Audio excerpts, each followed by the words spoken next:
யோக புவனத்திலிருந்து டாக்டர் புவனேஸ்வரி. சாப்பாடு, தண்ணி, இது ரெண்டுத்துல எது ரொம்ப முக்கியம்? ரெண்டுமே தான் முக்கியம் அப்படின்னா இல்லை, தண்ணீர் தான் ரொம்ப ரொம்ப முக்கியம்.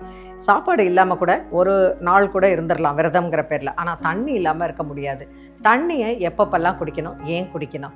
தண்ணியை குடித்தாதான் உடம்புல செரிமான சக்தி முதல்ல இருக்கும். நம்ம உடம்புல நம்ம சாப்பிட்ற சாப்பாட்டினுடைய ஊட்டச்சத்துக்களில் உறிஞ்சறதுக்கு, அதை எல்லா பாகத்துக்கும் கொண்டு போகிறதுக்கு தண்ணி ரொம்ப முக்கியம். ரெண்டாவது, நம்மளுடைய சலைவா காயாமல் நம்ம வாய் உடம்பு நம்மளுடைய ஃபுட் பைப்பு கிளியராக இருக்கணும் அப்படின்னா தண்ணி ரொம்ப முக்கியம். அடுத்தது, நம்மளுடைய உடம்பு ஒற்றை தலைவலி, நம்ம தண்ணி குடிக்காமல் இருந்தால் டீஹைட்ரேட் ஆச்சுன்னா நமக்கு மைக்ரெயின் வரும், தலைவலி வரும். அடுத்தது, நாலாவது பார்த்திங்கன்னா நம்மளுடைய டைஜஷன் கெப்பாசிட்டி தண்ணி இருந்தால் தான் சரியாக இருக்கும். இந்த மாதிரி பல விஷயங்கள் நம்ம தண்ணியில் இருக்குது. ஸோ தண்ணியை சரியான முறையில் குடிங்க, அப்பப்போ குடிங்க. ஒரே ஒரு பெரிய ஒரு 1/2 லிட்டர் பாட்டில் கபக்குன்னு குடிக்காமல் அப்பப்போ ஒரு 100 மில்லிலேருந்து 200 மில்லி குடிச்சிக்கிட்டே இருங்க, காலையிலேருந்து இரவு வரைக்கும். சாப்பாட்டுக்கு 1/2 மணி நேரத்துக்கு முன்னாடி குடிங்க, சாப்பாட்டுக்கு 1/2 மணி நேரத்துக்கு அப்புறம் குடிங்க. நைட்டு படுக்க போகிறதுக்கு முன்னாடி 1 டம்ளர் தண்ணி குடிங்க, குளிக்கிறதுக்கு முன்னாடி 1 டம்ளர் தண்ணி குடிங்க.